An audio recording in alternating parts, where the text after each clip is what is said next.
globalización, la dispersión de enfermedades, la propagación de información, la evolución de estructuras sociales, cuyo modelado se ha basado en sistemas dinámicos discretos, tanto en el espacio como en el tiempo.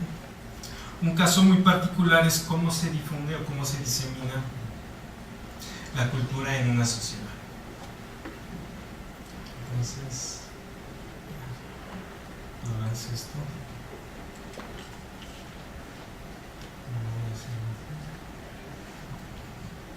Un modelo que ha sido muy utilizado en los últimos años para estudiar la influencia social es el modelo de Axelrod. Bueno, en este contexto, ¿qué vamos a entender por cultura, no? Lo vamos a entender como un conjunto de atributos individuales que la gente aprende de otras personas o copia de otras personas y que son susceptibles de modificarse a través de la interacción entre personas. Digamos, estamos hablando del lenguaje, de religión, de gustos musicales, gustos deportivos, opciones políticas. Todas esas son características culturales que pueden definir a un individuo. Por ejemplo, la raza no es una característica cultural, no se puede modificar a través de la interacción con otras personas. Entonces, ¿cómo las diferentes características culturales que definen a las personas se van diseminando a través de una sociedad? Y eso incluye, bueno, eso es lo que entendemos como el proceso de difusión cultural.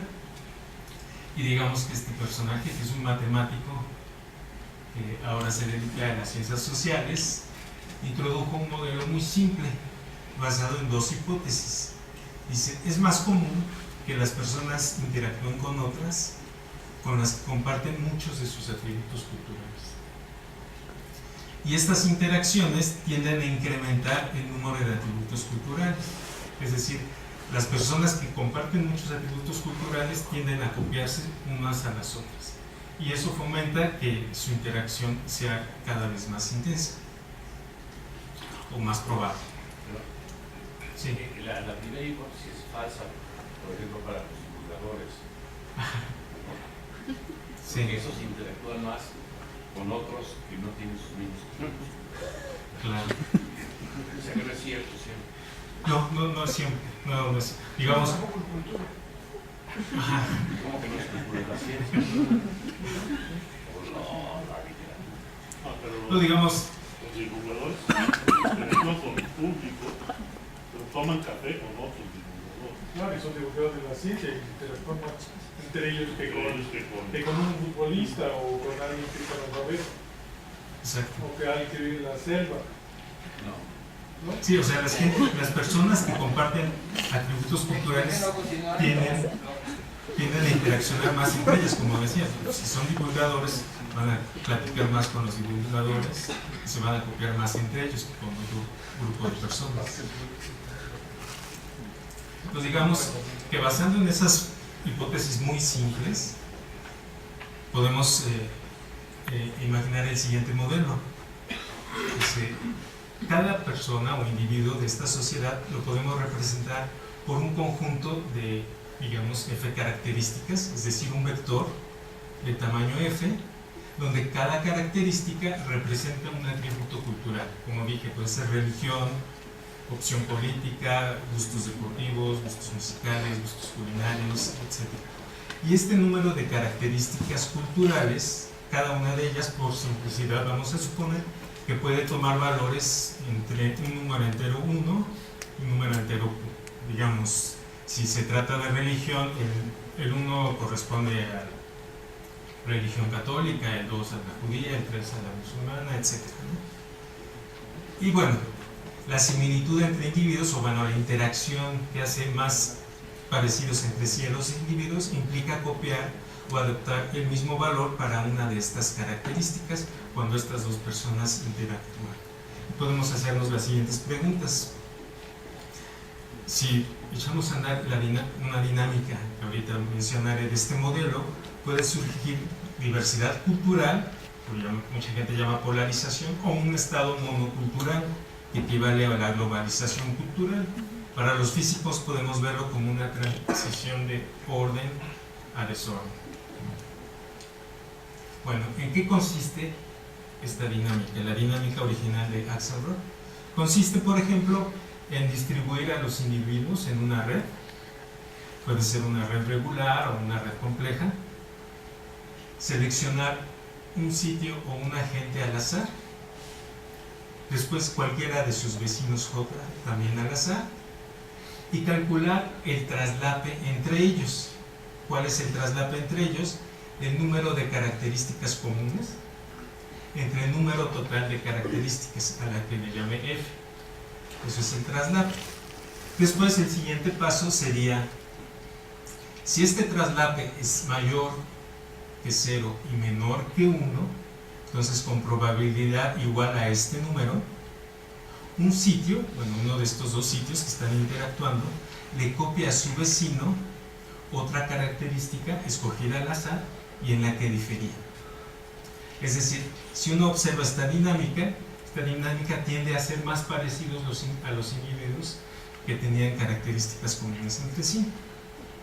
Bueno, esta dinámica se itera muchas veces hasta que se alcanza un estado congelado. ¿Qué entendemos por un estado congelado? En el cual un individuo ya no puede cambiar sus características debido a que el traslape es 0 o, bueno, aquí me equivoqué, o es 1, ¿no? Es decir, o son completamente diferentes o son exactamente parecidos, ¿no? Entonces, esa es la dinámica del modelo original de Axelrod. Digamos, aquí lo describo para una red regular, no es una red compleja. Digamos, el agente que tomó al azar es la bolita roja y sus 4 vecinos están aquí, que también se escogen al azar. Cada agente, digamos el agente I o el individuo I, está representado por este vector de F entradas. Cada entrada puede tomar Q valores, donde Q es un número entero. Repito, por simplicidad tomamos que todas estas características tienen el mismo número Q, que le podemos tomar como la variabilidad cultural o diversidad cultural de esta sociedad. Digamos, ¿cómo ocurre esta dinámica? Digamos, en un ejemplo donde el tamaño del vector es 3, el valor de Q es 10, va a haber 10 a la 3 opciones culturales, y tenemos dos individuos, el individuo rojo que tiene estas características, el individuo, un vecino al azar, que tiene los valores para sus características culturales dadas por estos números. ¿Y cuál es el mecanismo local de convergencia? Bueno, calculo el traslape. ¿Cuál es el traslape? El número de características comunes, en este caso esta última, 1, entre el número de características totales, que es 3. Entonces, con probabilidad 1/3, uno de estos dos individuos le va a copiar al otro otra característica, también escogida al azar, pero en la cual diferían. Digamos, en este caso, supongamos que al azar escogí esta, difieren, si difieren, entonces uno le copia al otro. ¿Cuál? También se hace al azar, ¿no? Entonces, digamos, en este caso, el individuo rojo le copia al azul la misma característica, y ahora tienen dos características iguales, y en un tiempo posterior van a tener mayor probabilidad de interactuar. Digamos, aquí se describe esa dinámica de una manera más gráfica, digamos, con un código de color, con un tamaño de vector igual a 3, el valor de Q igual a 2, tenemos todas estas opciones culturales. A cada opción cultural le asigno un color, entonces cada color corresponde a un dominio cultural, y podemos comenzar la dinámica desde un estado completamente al azar, asignar al azar características culturales a todos los individuos. En este caso tenemos una red, cada color representa el estado cultural de un individuo, se echa a andar esta dinámica y el sistema eventualmente llega a un estado congelado o absorbente, en el cual las características de cada región ya no pueden cambiar, y como se fijan, este es un mecanismo local de convergencia, porque partimos de un estado completamente polarizado y llegamos a un estado con regiones culturales grandes, ¿no? Entonces, este modelo, como dice aquí, ilustra cómo la convergencia local puede generar comunidades grandes. Y el número de dominios O sea, cuántos dominios de tamaños diferentes hay, puede considerarse como una medida de la diversidad cultural. ¿Cómo podemos describir estos estados finales o absorbentes o congelados? Bueno, los podemos describir utilizando el tamaño promedio del cúmulo más grande, así como el número promedio normalizado de cúmulos de tamaño M. Más adelante voy a utilizar estas cantidades, cada una como función de la variabilidad cultural Q, que son el número de valores que cada atributo cultural puede tomar.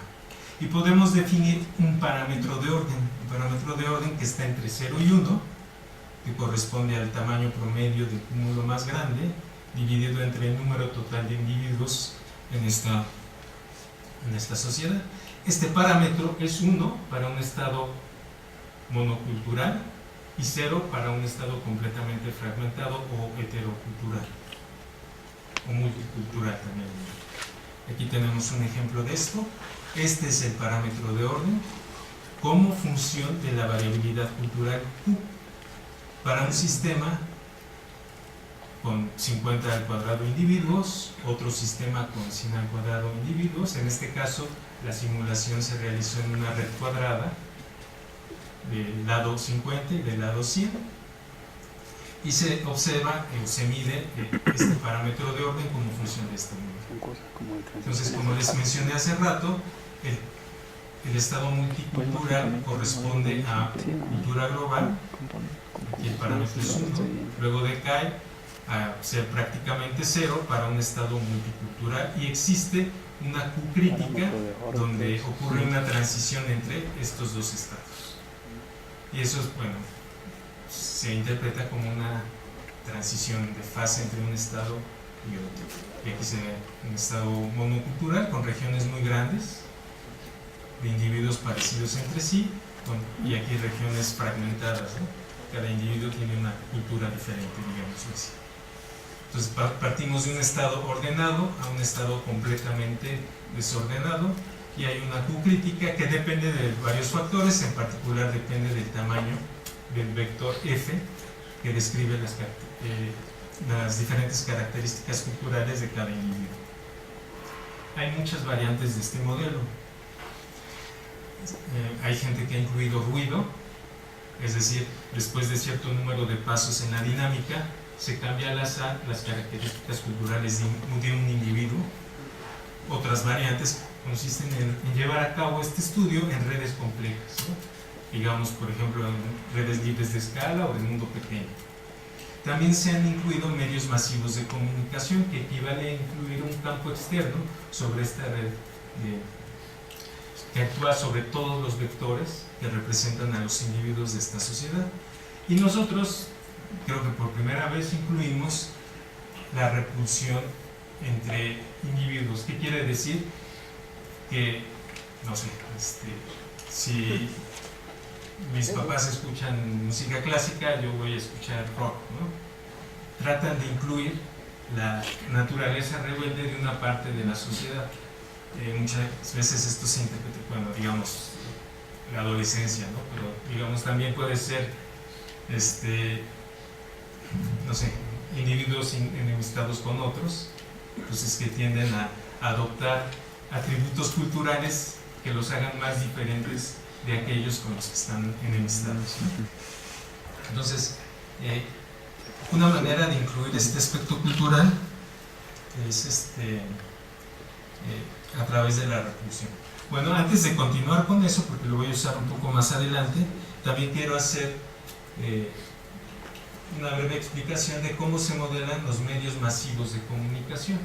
Si un medio masivo de comunicación emite un mensaje de manera uniforme para todos los individuos de una sociedad, y cómo altera eso los atributos culturales de estos individuos.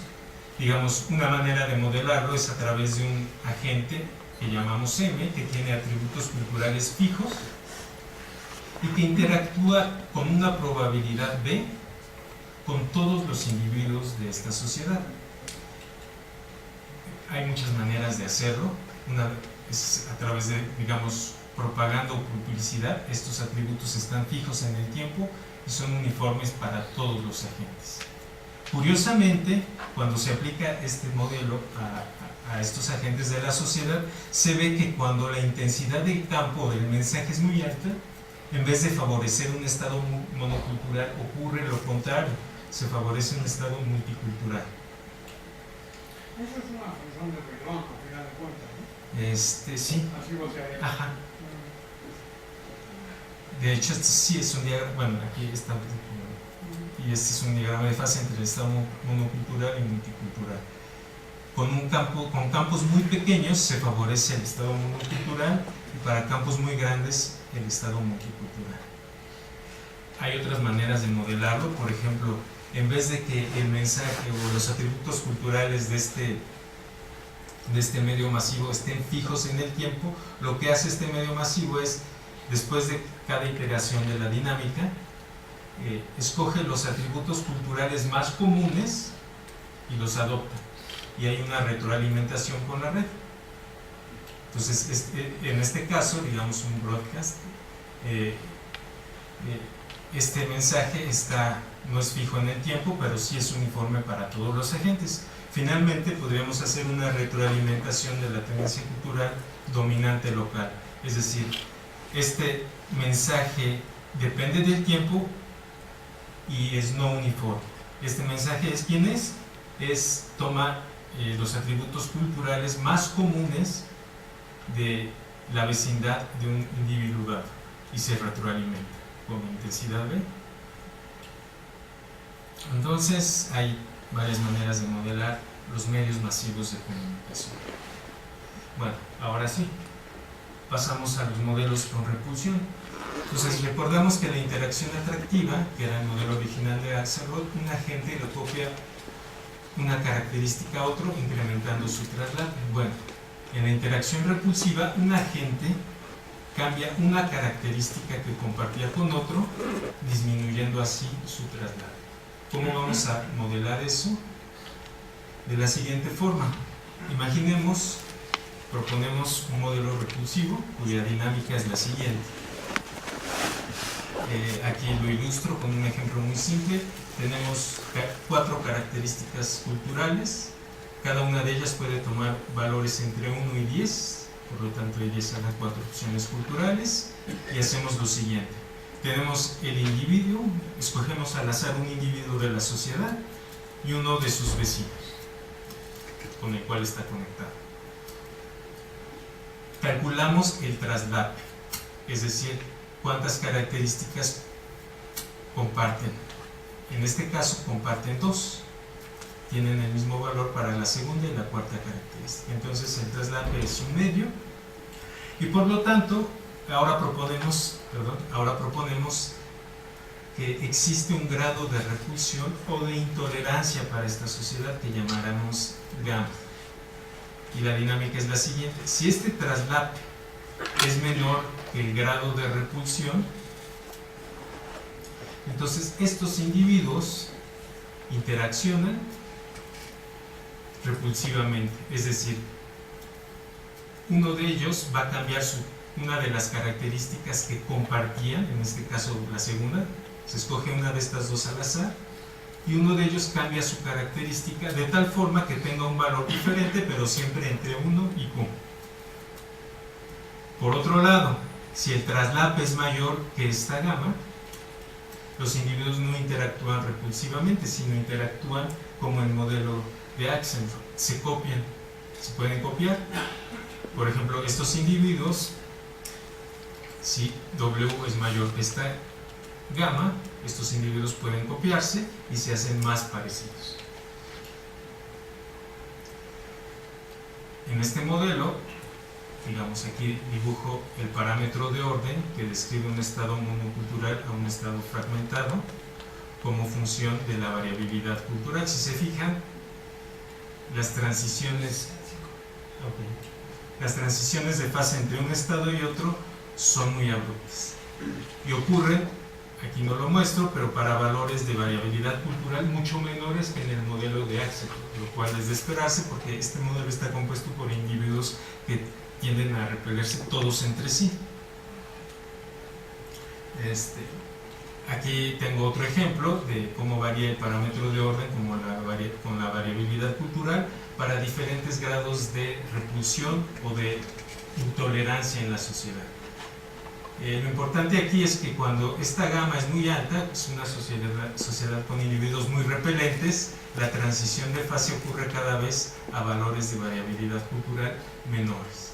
Y podemos caracterizar estos estados definiendo una entropía, como una entropía de la distribución de tamaños de cúmulos en estas sociedades. Esta P es la probabilidad de que un individuo de la sociedad se encuentre en un cúmulo de tamaño M.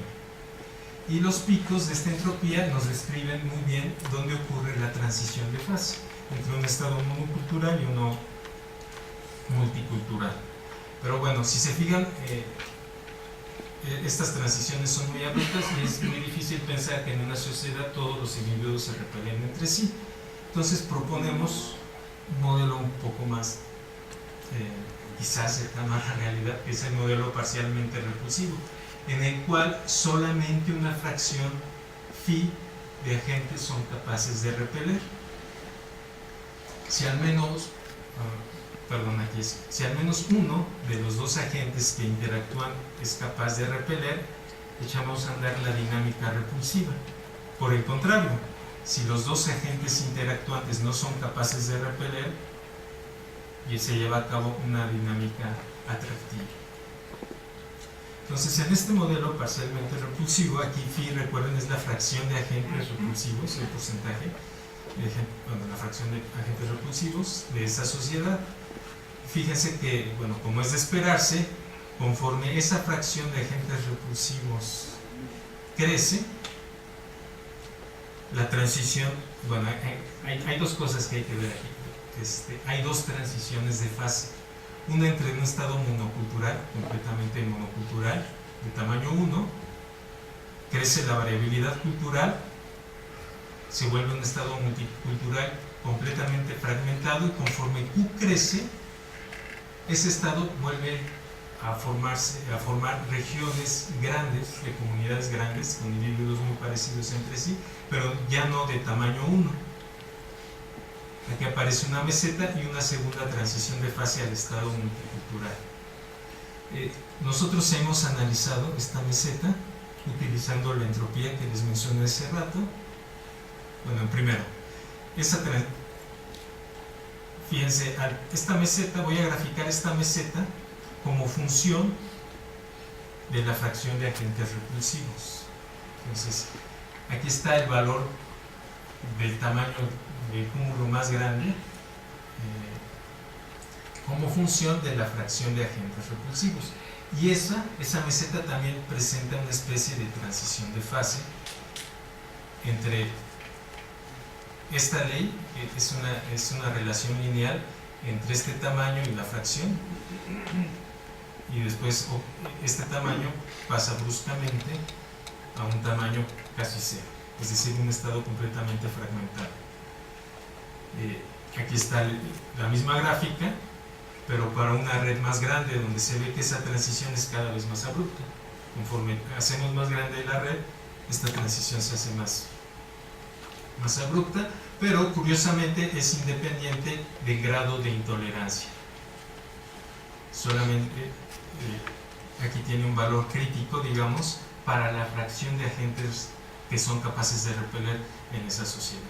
Y podemos graficar también una entropía de la distribución de tamaños, y el pico de esta entropía nos dice dónde ocurre la transición. Esta entropía, curiosamente, es independiente del tamaño de los vectores que describen los atributos culturales de los individuos en esta sociedad. Bueno, ya casi para terminar. En la transición, en esta transición, podemos graficar la distribución acumulada de tamaños de cúmulos. Es decir, esta es la probabilidad de encontrar un cúmulo con tamaño mayor o igual que ese primo. Está sumada porque es una distribución acumulada, y en la transición esas distribuciones acumuladas siguen una ley de potencias. Digamos, esto es para diferentes sistemas con diferentes grados de repulsión, y el exponente de esta ley de potencias es muy parecido entre ellas, ¿no? Es una cierta universalidad en esta ley de potencias, por lo menos para esta cantidad. Y esto ocurre nada más en la transición entre el estado, en la transición de fase. Bueno, finalmente hemos extendido recientemente este estudio para incluir un medio global de difusión. En este caso nos decidimos por un medio que va cambiando con el tiempo de acuerdo a las preferencias mayoritarias de la población. Aquí esto es a manera de referencia, el modelo tipo Axelrod, lo usamos a manera de referencia. Este es el modelo original de Axelrod, sin campo externo, es sin medio global de difusión. Esta es la intensidad, en otras palabras, es la probabilidad de que un agente interactúe con ese medio global. Fíjense que para intensidades muy pequeñas, como es de esperarse, el medio global de difusión favorece el estado monocultural. Sin embargo, cuando esa intensidad se incrementa, ocurre todo lo contrario. Algo parecido hemos encontrado para el modelo repulsivo. Aquí está. O sea, valores pequeños de la intensidad de interacción de los individuos con el medio global de difusión incrementan un poco el estado monocultural, pero cuando esa intensidad crece, ocurre lo contrario y el estado comienza a fragmentarse aún antes a variabilidades culturales pequeñas. Finalmente, para el modelo parcialmente repulsivo, observamos, ¿se acuerdan que cuando no existía el campo externo, obteníamos dos transiciones de fase? Conforme la interacción con el medio global de comunicación crece, esa doble transición de fase va desapareciendo. Primero, esta brecha se hace más pequeña hasta que desaparece completamente para intensidades grandes. Sin embargo, fíjense que aunque esto desaparece, el campo, en vez de favorecer un estado monocultural, favorece la fragmentación de estos estados, o sea, la formación de multiculturas, ¿no? Lo cual suena un poco contraintuitivo, ¿no? Aquí es otro ejemplo para otros valores y se ve más claro. Esto es para una sociedad con 10 características culturales, un grado de repulsión de 0.2 y una fracción de 40% de agentes repulsivos. Entonces vemos que al incrementar la intensidad del campo, o sea, la interacción con el medio global de difusión, esa transición de fase, las bolitas negras son cuando no hay campo, la doble transición de fase va desapareciendo, esto se hace cada vez más pequeño hasta que llegamos a no hay una transición de fase bien definida, pero el medio global, en vez de favorecer la monocultura, favorece la formación de estados multiculturales, ¿no? Que eso es algo contraintuitivo. Y bueno, ya con eso quiero concluir, porque ya estoy sobre el tiempo. Gracias.